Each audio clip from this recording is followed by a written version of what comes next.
Morning, everybody. Today's message is about valuing interruptions and then expanding a little beyond that, even keeping an open mind, something broader than interruptions, but to try to find goodness in our flubs. As for the first half, the interruption, I would like to credit the Reverend Dr. Patricia Ashley, a Presbyterian minister from Key West, Florida, many years ago, because I made it to the age of 40.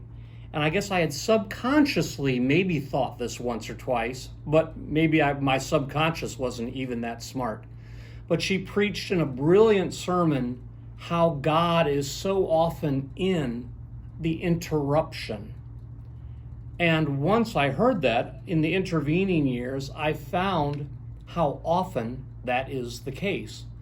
For instance, recently I was preparing a live stream, the message for one of these, and I got a text and I thought, oh, I'm so deep in thought. What I'm doing is so important. And actually, it was a church member texting from here on the campus of the church from our labyrinth where she had been praying and meditating.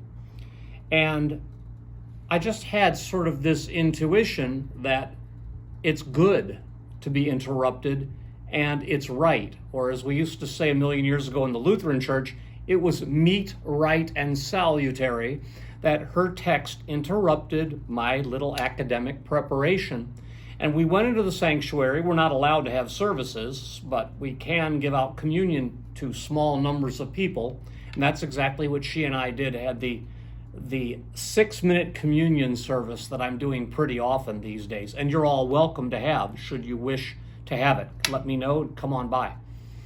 But back to the interruption, this was one of the holiest moments of my morning. We both took a minute of silence and we went to this place, as in the shortened service, I say, think of something in creation that shows God's perfection. And that's how we began.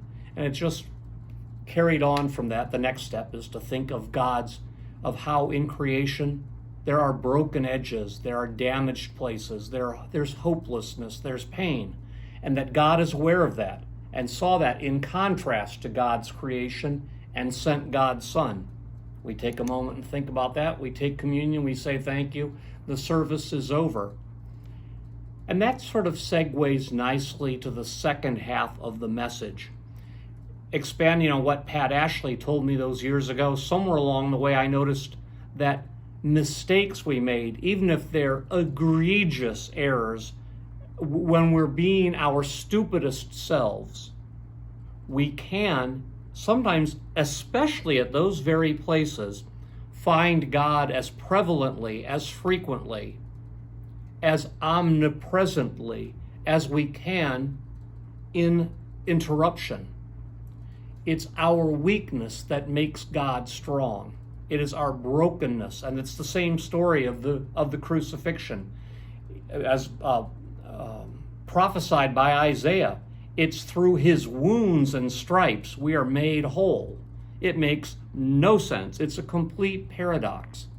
But I invite you, starting now, if it's never crossed your mind consciously, let it cross your mind now, that when you're interrupted, when you're speaking, and suddenly something stops your speaking, maybe that's God saying, you know what? You think you're saying something valuable, but you're hurting somebody's feelings. And God blessed you with an interruption. And when you're not blessed with that interruption, and like I sometimes do, go on to say something that you think makes sense, but isn't. It's not causing illumination, it's causing pain. And you realize later, I shouldn't have done that. I shouldn't have said that. That was really a me I'm not proud of. In that super flub, breathe in God just that moment and say, as I was making that mistake, I was still being loved unconditionally by God.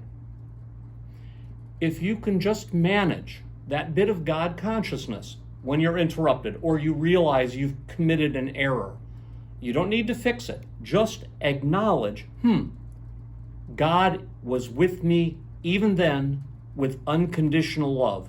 Just having that thought starts paving the way for maybe the fact that you need to amend or apologize or to pledge not to repeat that thing, that error that we've just committed. But God will give you that guidance if you just open up to the fact that God is there, ever present. In your interruptions and in your worst moments, God is there loving you unconditionally. And that's the whole message today. Be looking for God always. I'll be looking with you. God bless you. Bye-bye.